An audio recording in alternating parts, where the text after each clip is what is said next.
नमस्कार, NB news देख रहे हैं आप और मैं हूं आपके साथ मुस्कान। स्वागत है आप सभी का हरियाणा चौपाल में। तो हरियाणा की तमाम अहम खबरों का रुख करते हैं विस्तार के साथ। हरियाणा के सीएम मनोहर लाल का लुधियाना दौरा रद्द हो गया है। वो यहां बीजेपी प्रत्याशी के समर्थन में चुनाव प्रचार करने जा रहे थे। बताया जा रहा है कि चौपर की व्यवस्था न होने के कारण सीएम के सभी कार्यक्रम रद्द किए गए हैं।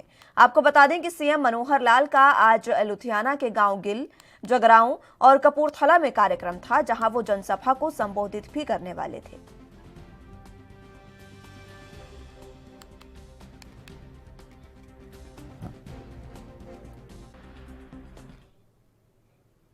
बीजेपी में शामिल होने के बाद रेसलर खली काफी एक्टिव नजर आ रहे हैं। उन्होंने हरियाणा के गृह मंत्री अनिल विज से भी मुलाकात की है। अनिल विज के निवास स्थान पर ही भारतीय जनता पार्टी के गत दिनों शामिल हुए महाबली द ग्रेट खली पहुंचे, जहां अनिल विज ने उनका स्वागत किया। खली ने इस दौरान गृह मंत्री अनिल विज द्वारा जन कल्याण के लिए किए जा रहे कार्यों की सराहना की।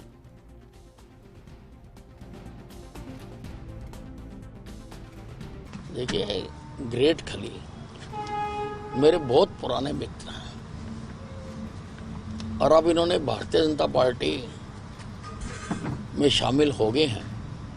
भारतीय जनता पार्टी को इससे बहुत ताकत मिलेगी। इनकी बहुत पहचान है, लोगों में इनकी अपील है, लोग इनकी बात को सुनते हैं और मानते हैं। पहले खेल जगत में इन्होंने कीर्तिमान स्थापित की है, हिंदुस्तान का नाम सारे विश्व में इन्होंने रोशन किया। अब भारतीय जनता पार्टी को भी ये उन्हीं ऊंचाइयों तक लेके जाएंगे। इस सब आज आपसे मुलाकात हुई है, कुछ खास बातचीत हरियाणा को लेकर आगे नहीं, वो इनके साथ बातचीत होती रहती है और हरियाणा में भी ये खेल को बढ़ावा देने के लिए अपना बहुत योगदान देना चाहता हूँ। बिल्कुल। अब वो जैसे बोलते ना कि पहले मेरा छोटा परिवार था, वो और बड़ा परिवार हो गया भाजपा में ज्वाइन करके, और बहुत अच्छा एक कंफर्टेबल फील हो रहा है, बहुत प्राउड फील हो रहा है कि भाई हम जो हमारे माननीय प्रधानमंत्री जी उनके जो एक नीति से प्रभावित हो के भारतीय जनता पार्टी को मैं ज्वाइन करा है और बहुत अच्छा लग रहा है। और मैं चाहूँगा कि सभी को ये होना चाहिए, आना चाहिए और माननीय प्रधानमंत्री के साथ मुंडे से मुंडे मिला के, कंधा से कंधा मिला के और सपोर्ट करनी चाहिए। और आज मैं जो आया हूँ हमारे बड़े भाई मंत्री जी अनिल विज जी, इनके पास आया कि भी मतलब उनसे ब्लेसिंग लेनी, क्योंकि मतलब पार्टी पे आया हूँ, क्योंकि लाइन यहाँ से स्टार्ट होती है। सो जो इनका जो एक काम करने का तरीका है, एक जज्बा है, एक जोश है, तो मतलब उनको फॉलो करके कि हमारे को भी वो जैसे बोलते हैं ना कि और जोश आएगा, मतलब है ना। सो जैसे हमारे प्रधानमंत्री जी है, वो उन पे दिन रात काम करते हैं, मतलब कि हमारा देश का नाम इंटरनेशनल पे ऊपर लेके गए हो। पंजाब कांग्रेस के नेता सुनील जाखड़ ने पार्टी आलाकमान पर बड़े आरोप लगाए हैं। सुनील जाखड़ ने आरोप लगाते हुए कहा कि कैप्टन को कुर्सी से हटाने के बाद उन्हें हिंदू होने की वजह से सीएम नहीं बनाया गया। जाखड़ के इन्हीं आरोपों के चलते अब पूरी कांग्रेस बीजेपी के निशाने पर आ गई है। हरियाणा की सियासत के गब्बर अनिल विज ने भी मामले में तीखा पलटवार किया। अनिल विज ने कांग्रेस को आड़े हाथों लेते हुए कांग्रेस प्रदेश में जात पात की सियासत करने के आरोप लगाए। अनिल विज ने कहा कि कांग्रेस ने देश में हमेशा विभाजनकारी नीतियां ही चलाई हैं और ये इसके अलावा कुछ सोच भी नहीं सकते। अनिल विज ने बड़े आरोप लगाते हुए कहा कि कांग्रेस को इसी सोच के कारण देश का बंटवारा हुआ है।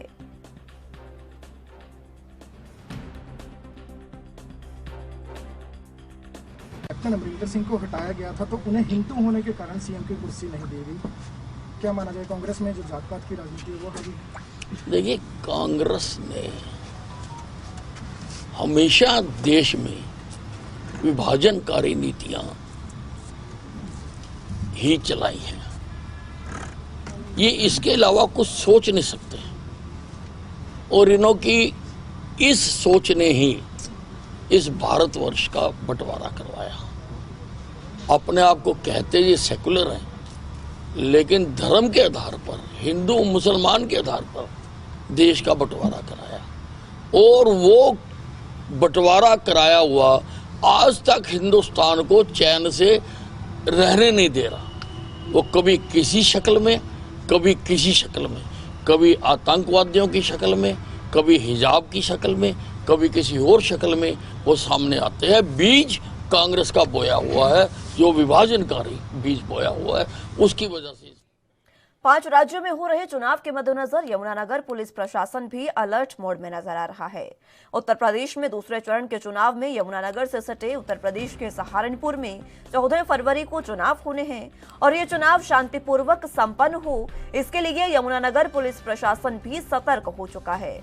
और आज यमुनानगर जिला उपायुक्त और जिला पुलिस अधीक्षक ने यमुनानगर के कलानौर बॉर्डर और सहारनपुर के थाना सरसावा के अंतर्गत शाहजहांपुर पुलिस चौकी का औचक निरीक्षण किया।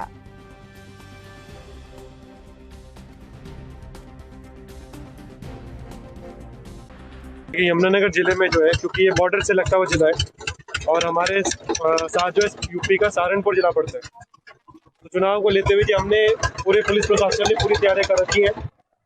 मौजूदा समय में पिछले 15 दिन से 2 जो है परमानेंट नाके हमारे मुख्य जो रोड है उस पर लगे हुए हैं, जिस पे 24 घंटे ड्यूटी पुलिस प्रशासन की रहती है। और आज इस जो नाके पे खड़े हैं, यहाँ पर जो है इन दिनों में तकरीबन 8 लाख रुपए कैश जो है वो जब्त करी गई है, पकड़ी गई है। और साथ ही साथ जो जैसे दिशा निर्देश आए थे ऊपर मुख्य सचिव महोदय द्वारा, उसके अनुसार जो हमारे लिकर वेंट्स थे, डिस्टरीज थी, उनकी भी जो चेकिंग है वो हमारी संयुक्त जो है ज्वाइंट टीम ने वो कर रहे हैं और ये इंश्योर कर रहे हैं कि वहाँ से कोई शराब के स्टॉक में अनियमितता नहीं पाई जाए। इसके साथ ही 72 घंटे पहले जो है 14 और नाके जो है वो लगाए जाएंगे, वो चालू किए जाएंगे। देखिए, जैसे आप सबको पता है कि आने वाली 14 तारीख को सहारनपुर जिले में विधानसभा के इलेक्शन होने जा रहा है। मतलब ये सेकंड फेज होगा यूपी इलेक्शंस का। इसमें बाकी और जिलों में भी इलेक्शन है। हमारा जो सीमावर्ती जिला है, जिला यमुनानगर का सहारनपुर, तो वहाँ पे भी 14 तारीख को चुनाव है। और हमारी यमुनानगर की भी पड़ोसी जिला होने के नाते एक बड़ी अहम जिम्मेवारी बन जाती है कि हम अपनी तरफ से जो भी स्टेप्स हमें इलेक्शन कमीशन ऑफ इंडिया की गाइडलाइंस के अनुसार करने चाहिए, वो सब हम बिल्कुल डिलीजेंस के साथ करें, ताकि जो चुनाव है सहारनपुर जिले के वो शांतिपूर्वक तरीके से संपन्न। तो 2 नाके तो इस चुनाव को ध्यान में रखते हुए हमने लगभग पिछले 25 दिनों से लगा रखे हैं। उत्तर प्रदेश में चुनावों को लेकर के काउंटडाउन शुरू हो चुका है। उसके साथ ही यहाँ हरियाणा की अगर हम बात करेंगे तो उत्तर प्रदेश की सीमा के साथ लगते एरिया में यमुनानगर हरियाणा की तरफ से भी पूरी सुरक्षा जो है मुस्तैद कर दी गई है। आज इसी सुरक्षा व्यवस्था को लेकर के पुलिस अधीक्षक कमलदीप गोयल और डीसी पार्थ गुप्ता ने इन एरिया का दौरा किया। उन्होंने जांचा कि किस तरह से जो सुरक्षा कर्मी हैं वहाँ जांच कर रहे हैं। यहाँ उन्होंने जानकारी देते हुए बताया कि इस जांच के दौरान जो पिछले दिनों से जो यहाँ जांच पुलिसकर्मी कर रहे हैं, उसके तहत जो है 17 मुकदमे 17 लोग ऐसे गिरफ्तार किए गए हैं जो अवैध हथियारों के साथ उनको पकड़ा गया है। इसके अलावा कैश भी बरामद किया गया है और अन्य कई मामले भी यहाँ इस तरह के दर्ज किए गए हैं जो उन्हें लगता था कि यहाँ इलेक्शनों को चुनावों को प्रभावित कर रहे हैं।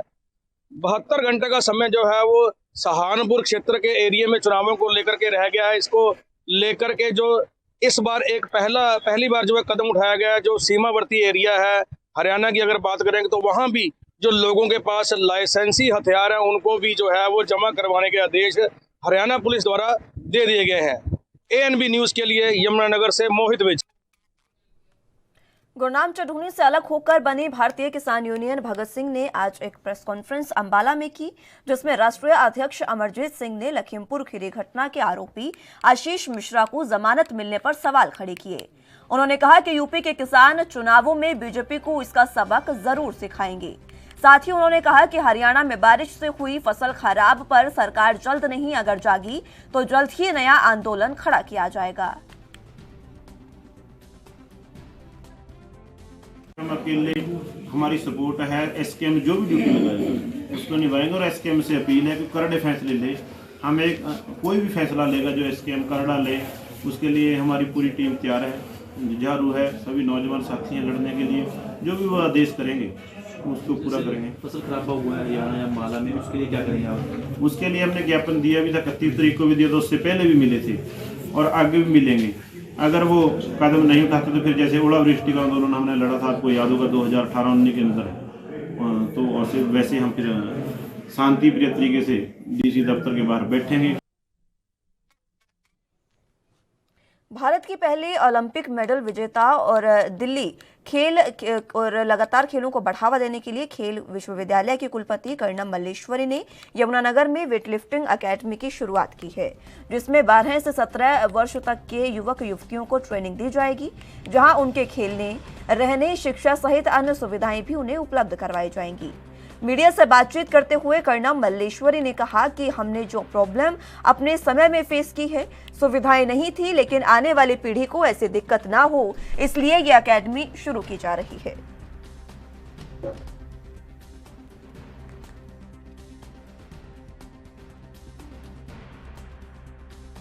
जो प्रॉब्लम्स मैंने फेस की हैं, इवन मैं यमुनानगर में ट्रेनिंग करते थे, एशियन गेम्स में मेडल लिया, ओलंपिक में लिया, तो मैं अपनी खुद की डाइनिंग हॉल में अपने घर में ट्रेनिंग किया, क्योंकि कोई वेटलिफ्टिंग फैसिलिटीज यमुनानगर में भी नहीं थी। शुरुआत में किया तो उस टाइम में तो काफ़ी प्रॉब्लम्स थे। ये सब माइंड में रख के ही मेरे अंदर ये आइडिया आया कि भाई जो टैलेंटेड बच्चा है और जो करना चाहता है, देश के लिए मेडल लाना चाहता है, उनको हमें प्रोत्साहन करना चाहिए, उनको अच्छी फैसिलिटीज़ क्रिएट देना चाहिए। तो मैम हम लोग ने खुद ही एक वेट लिफ्टिंग सेट खरीद के लाए थे और मेरे हस्बैंड मेरे को ट्रेनिंग कराते थे, एंड मैंने अपने घर में खुद ही, वो भी रेंटेड हाउस था, क्योंकि हमारे लैंडलॉर्ड बहुत अच्छे थे कि हमने घर से नहीं निकाला। उन्होंने बोला कि आप ट्रेनिंग करिए, कोई बात नहीं। जब आप हरियाणा के जिला रेवाड़ी के थाना खोल अंतर्गत दर्ज किया गया लव जिहाद का मामला झूठा निकला है। 11 अक्टूबर 2020 को करीब 16 वर्षीय नाबालिग युवती की मां ने खोल थाने में शिकायत दर्ज कराई थी, जिसमें उनके पड़ोस में दूसरे संप्रदाय का एक युवक राहुल नाम जो बदलकर रह रहा था। परिवार ने शक जताया कि 10 अक्टूबर को घर से युवती गायब हुई, तभी से वह युवक भी लापता हो गया है। युवती की मां ने इसे लव जिहाद बताया था। पुलिस की एक टीम गुजरात पहुंची और राहुल को गिरफ्तार कर रेवाड़ी ले आई। यहां लाकर गहनता से पूछताछ की, लेकिन युवती का कोई भी सुराग नहीं लगा। इसके बाद गहनता से जांच करने पर यह पता चला कि पुलिस मुख्यालय से मात्र कुछ किलोमीटर की दूरी पर युवती को बंधक बनाकर रखा गया था। पुलिस ने मौके से अपहरण और दुष्कर्म के आरोप में पिता और पुत्र को भी गिरफ्तार कर लिया है। ये लड़की घर से उसके पड़ोस में एक जेसीबी चलाता था लड़का, जिस पे पहले इन्होंने आरोप लगाया था कि ये लड़का उस लड़की को लेके चला गया। वो लड़का महज उससे छेड़छाड़ तो करता था, परंतु उसको साथ लेके नहीं गया था। उसके बाद उसकी हमने जांच शुरू की थी, तो जांच के दौरान ये बात सामने आई थी कि वो लड़की घर से निकलने के बाद में किसी के खेत में पानी पीने के लिए रुकी थी, और उसके बाद हमने वहाँ तलाश की तो वो नहीं मिली। उसके बाद उस परिवार में जब हम पता करते रहे तो वो परिवार उस ज़मीन को छोड़ के जा चुका था। फिर उसको हमने काफ़ी तलाश करने की कोशिश की, वो परिवार भी हमें नहीं मिला था। अभी वो परसों 3 दिन पहले उस लड़की का किसी के पास फ़ोन आ गया, मैं यहाँ पे हूँ, तो उसकी हमें सूचना मिली। हमने परिवार को साथ लिया और उसके वहाँ जाके रेड की तो वो लड़की हमें बरामद हो गई। तब उस लड़की ने बताया भी मैं उस परिवार के साथ ही वहाँ रही 2 दिन। 2 दिन के बाद इसका परिवार का लड़का मुझे लेके चला गया था यूपी। फिर हमने शादी कर ली और अब मैं इनके साथ रह रही हूँ। तो नाबालिग के साथ ही शादी हो गई थी इसकी? उसने हाँ नाबालिग ने शादी कर ली, उसी में उनको गिरफ्तार किया है। तो क्या क्या सेक्शन लगे हैं सर उनके खिलाफ जो अरेस्टिंग हुई है? उसमें रेप के वो भगा ले जाने की सेक्शन। बुलेटिन में यहाँ वक्त एक छोटे से ब्रेक का है, फौरन हाजिर होंगे।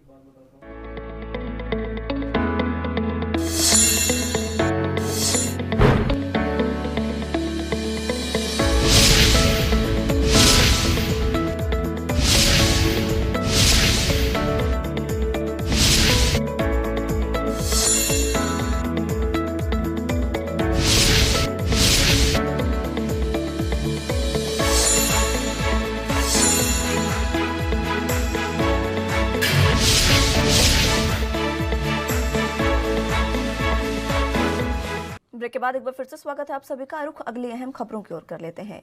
अगली खबर हरियाणा के अंबाला से है, जहां शहजादपुर ट्रैक थाने में बने मंदिर के जीर्णोद्धार के बाद पूर्व आईजीपी वाई पूर्ण कुमार के उद्घाटन किए जाने के बाद तत्कालीन डीजीपी मनोज कुमार के साथ विवाद हो गया था, जिसके बाद आईजीपी वाई पूर्ण कुमार का तबादला किए जाने से विवाद बढ़ गया और प्रदेश के थाना चौकियों में बने 155 धार्मिक स्थलों के निर्माण का मामला अब तूल पकड़ता जा रहा है।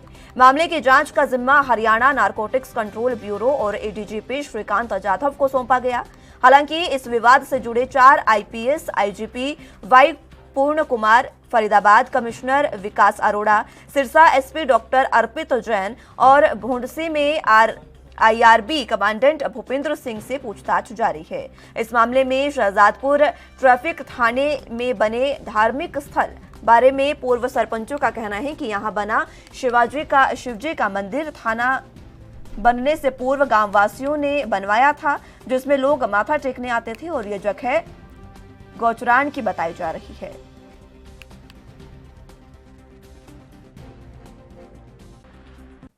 पंचायत से कहा इसका रेनोवेशन कराया और मेरा ये थी कि भाई मेरे मुलाजिम हैं जो वो ठीक दिशा में चलें, स्वस्थ रहें और सुबह शाम भगवान को, अपने इष्ट को याद रखें। इस करके ये सुबह शाम यहाँ मंदिर में दिया बाती भी करते हैं, जोत जलती है 24 घंटे। ये अभी पीछे डीजीपी ने जो है आईजी की जांच बिठाई थी कि उन्होंने मंदिर का उद्घाटन किया है और मंदिर थाना में नहीं होने चाहिए, क्या कहना चाहिए? देखो मंदिर तो यहाँ पे एक छोटा मंदिर था, ये हमारे लोग इलाके के जिम्मेवार आदमियों ने रल मिल के चंदा इकट्ठा करके एक छोटा सा मंदिर यहाँ बनाया था। लोगों की इस मंदिर में आस्था थी। उसके बाद ये जो यहाँ पे थाना बनाना था, ग्राम पंचायत माजरा या और जिन पंचायतों की ये जगह थी, सरकार ने थाने के लिए जगह मांगी, उन्होंने जगह थाने के लिए उपलब्ध करा दी। सरपंच बपौली 15 साल से लगातार सरपंच हूँ जी। ये गौ चरांद की ज़मीन थी जी, यहाँ पहले पशु खड़े कराते, राव साहब ने ये गौ चरांद के लिए दी हुई थी जी। और ये मंदिर भी यहाँ काफ़ी पुराना है जी। इसकी हम काफ़ी लोगों ने इकट्ठे का रिपेयर कराई है जी। मंदिर यहाँ पशु जैसे बैठा थे कर पहले, और यहाँ इसकी सेवा पानी करते रहा थे जी, जो बाल दिया हुआ था। उसके बाद हमने सारे ने इकट्ठे का मंदिर की सेवा करी है जी, साफ़ सुथरा करे, पक्षी बिट्टा कराते जी, अच्छा लगा था जी। हमने आपस में लड़का इकट्ठे का सहयोग करके मंदिर की साफ़ सफाई है, जो भी काम करे सारा हम लोगों ने इकट्ठे का कराया जी। थाने को तो ज़मीन का तो पता नहीं है, राव साहब की बात है जी, कैसे क्वायर करी सरकार ने, कैसे नहीं करी है जी। गौचरांद की ज़मीन हुआ दीजिए। तो इसमें हम मंदिर का विवाद बता रहे हैं, मंदिर नहीं बनना चाहिए, क्या कहना चाहिए? नहीं, मंदिर तो बहुत पुराना है जी, कोई ये तो है नहीं कि आज ही बनाया है करका, पुराना काफ़ी पुराना था जी। माने इसकी देख रेख करका, साफ़ सफाई करका सारा बनवाया, ठीक करे जी, इकट्ठे करके हमने पैसे आपस में जी, सरपंचा ने जी, कुछ और लोगों ने। मलकी सिंह है जी। उत्तर हरियाणा बिजली वितरण निगम के घरौंडा अर्बन उपमंडल में विभाग के कर्मचारी लाखों रुपए हड़प गए हैं। बिलिंग कंपनी HCL के पोर्टल में फर्जी एंट्री चढ़ाकर एक गोलमाल को अंजाम दिया गया। उपभोक्ता से कैश में वसूली की गई और बिजली बिल की करीब 7,14,000 की रकम विभाग के अकाउंट में जमा करवाने के बजाय कर्मचारी हजम कर गए। विभाग की ऑडिट में धांधली का खुलासा होने के बाद कार्यालय के हेड कैशियर को सस्पेंड किया गया है।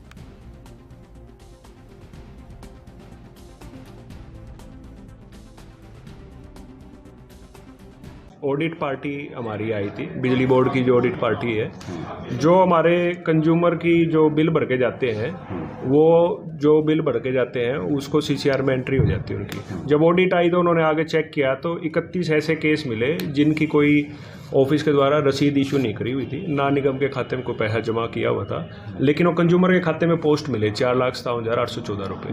तो इस तरीके की एक अनियमितता सामने आई थी, जिसकी जब फिर आगे जब चेक किया गया तो पाया गया कि ब्रिजलाल हेड कैशियर थे, उनकी ID से ये सब पैसा कंज्यूमर के अकाउंट में पोस्ट किया हुआ था बोगस तरीके से, जिसका कि जो भी कैश लिया जाता है वो निगम के खाते में जमा हो जाता है बैंक अकाउंट के अंदर, और उसी के अगेंस्ट फिर वो जो कंज्यूमर का बिल भरता है उसकी एंट्री होती है। तो ये HCL के अंदर जब चेक किया गया तो पाया कि वे ब्रिजलाल की ID के द्वारा 31 नंबर स्टब्स बोगस तरीके से 4,57,814 रुपये जो इनकी कीमत थी वो पोस्ट किए हुए पाए। जी ब्रिज जी, तो कैसे क्या मामला है घरौंडा बिजली बोर्ड का? भाई साहब 2019 और 20 की ऑडिट हो चुकी थी पहले भी। इस ऑडिट पॉइंट ना तो ऑडिट वालों ने पकड़ में आया था और ना ही हमें इस चीज़ की कोई नॉलेज थी, ना हेड ऑफिस ने नॉलेज थी। हर महीने हेड ऑफिस को अकाउंट जाता था, एक्शन ऑफिस को अकाउंट जाता था, किसी ने ये पॉइंट नहीं उठाया था। क्या क्या था पॉइंट? पॉइंट था स्टॉप पंचिंग के 4,57,000 रुपये। तो उसकी 31 आदमी के कंज्यूमर है, जो पूरे साल में मैंने 31 ही एंट्री काटी है, जो 6/2012 से लेकर 31/12/2020 तक की एंट्री है। उसकी पेमेंट 4,57,000 बनती थी। इन्होंने मेरे को बताया, मैंने अपनी नैतिक जिम्मेवारी लेते हुए ब्याज विद इंटरेस्ट 5,29,037 रुपये जमा करवाए और साहब ने मेरे को आश्वासन दिया ब्रिज मैं इन आदमियों के खिलाफ पर्चा दर्ज कराऊंगा। आज ना तो पर्चा दर्ज हुआ। 7A के तहत पटवारियों और कानूनगों के खिलाफ जमीन का नेचर बदलने और रजिस्ट्री करने के मामले में आरोपी बनाए गए पटवारियों को लेकर पानीपत लघु सचिवालय में पटवारी और कानूनगो सरकार के विरोध में उतर गए। उन्होंने कहा कि मीडिया के माध्यम से हमें जानकारी मिली है कि पटवारियों और कानूनगों को 7A के तहत गलत रजिस्ट्री करने और जमीन का नेचर बदलने को लेकर नोटिस दिया जा रहा है। ये अन्याय हम नहीं सहेंगे।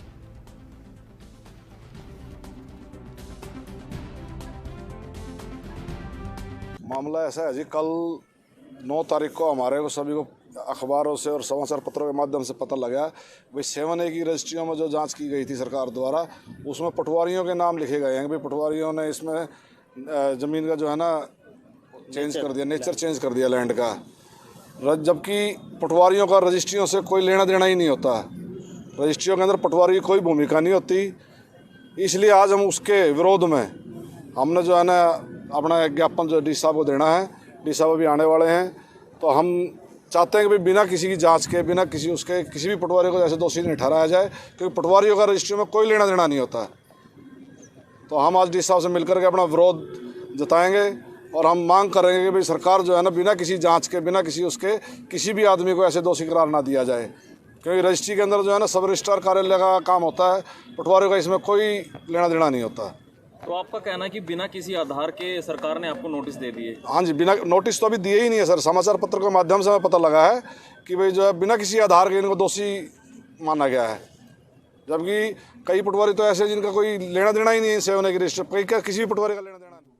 जिला मौलिक शिक्षा अधिकारी कपिल पूनिया का कहना है कि जितना मैं कर सकता था उतना मैंने कर दिया, अब आप अपने अधिकारों के लिए कोर्ट जाकर सरकार से लड़ो। यह बात पूनिया ने उन बच्चों और अभिभावकों को कही जो शिक्षा अधिनियम 134A के तहत नंबर आने पर दाखिला दिलवाने की मांग कर रहे हैं। आपको बता दें कि 16 दिसंबर 2021 को अब उन बच्चों को नंबर अलॉट किए गए थे जिन्होंने शिक्षा अधिनियम 134A के तहत परीक्षा दी थी और उन्हें स्कूल अलॉट किए गए थे, लेकिन 2 महीने बीत जाने के बाद भी स्कूलों में दाखिला नहीं दिया था। तब से लगातार अभिभावक और बच्चे दाखिला देने की मांग कर रहे हैं।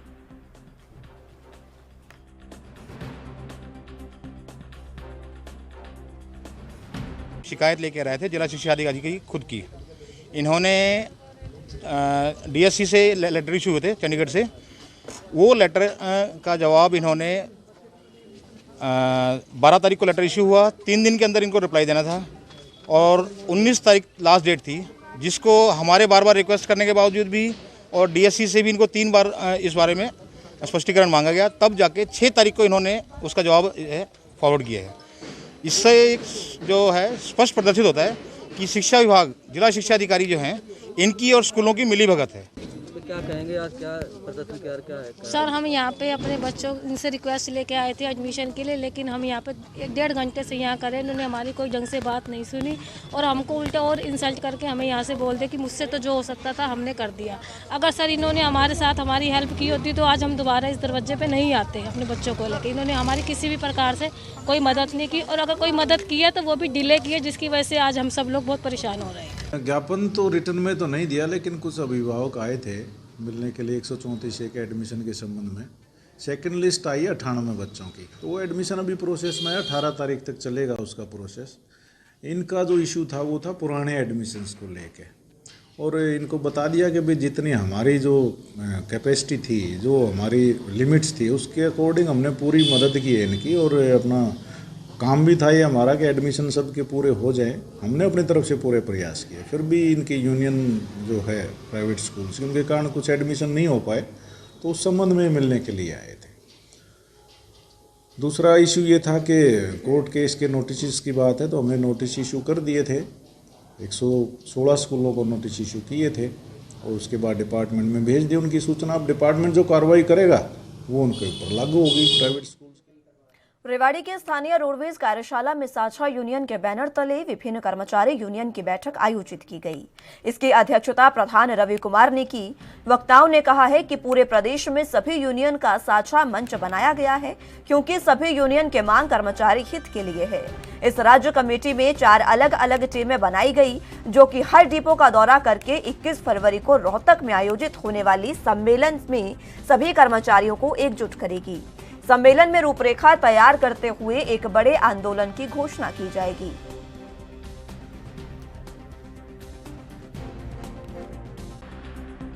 को हरियाणा रोडवेज कर्मचारी की जो रोडवेज में तमाम यूनियन है वो एक प्लेटफार्म पर इकट्ठी हुई हिसार के अंदर, और वहाँ से जो रोडवेज की निजीकरण की बात है ना, जहाँ तक सरकार निजीकरण कर रही है और एबीसी कैटेगरी के तहत ये जो 2016-17 की जो प्राइवेट स्टेज कैरिज की पॉलिसी है उसको लागू कर रही है। जो बाहर बसें जाती थी रोडवेज की वहाँ पर 20% प्राइवेट जाएंगी, जो अंतर जिला चलती थी वहाँ 50% प्राइवेट जाएंगी, 50% रोडवेज की जाएंगी, और ग्रामीणांचल में वहाँ 80% रोडवेज जाएंगी, 20% प्राइवेट। इसके तहत हमारे जो रोडवेज में तमाम यूनियन एक प्लेटफार्म पे आई, और अब हम पूरे प्रदेश में 4 जीप जत्थों के इधर पूरे प्रदेश के कर्मचारियों का अपना फीडबैक ले रहे हैं, और 21 फरवरी को पूरे प्रदेश का हम दौरा करके रोहतक के अंदर मीटिंग करेंगे और निजीकरण के खिलाफ हम बहुत बड़े आंदोलन की घोषणा करेंगे। उसमें प्रदेश का चक्का जाम की भी घोषणा हो सकती है, मुख्यमंत्री के घेराव की भी घोषणा हो सकती है। पिछले 22 नवंबर 2021 को माननीय परिवहन मंत्री जी ने मीटिंग बुलाई थी। उस मीटिंग में कोई भी निर्णय न लिया गया। उससे बार पहले भी 2-3 बार मीटिंग बुलाई गई है, मांग मान ली जाती है, उनको लागू नहीं किया जाता। ये महकमे को निजीकरण की तरफ धकेला जा रहा है। बसें खरीद नहीं रही सरकार। बार में कह रहे हैं कि 809 बसें खरीद ली हैं, 150 खरीद ली हैं, 3000 खरीद ली। आज तक इस सरकार ने 7 साल हो गए बेड़े में, अब तक 809 बसों की घोषणा की है, जबकि कांग्रेस सरकार जाने के बाद ये सत्ता में आई ये सरकार 4500 बसों का बेड़ा था। आज घट करके 2800 बसों का हमारा बेड़ा रह गया, और उसमें ऑन रूट 2300-2400 बसें हमारी चल रही हैं। और जो ABC 3 कैटेगरियों में परमिट देने जो सरकार देने जा रही है, एक निजीकरण की तरफ, एक महकमे को बेचने की तरफ धकेल। फिलहाल हरियाणा चौपाल में मेरे साथ बस इतना ही। तमाम अहम खबरों के लिए आप देखते रहिए NB न्यूज़। नमस्कार।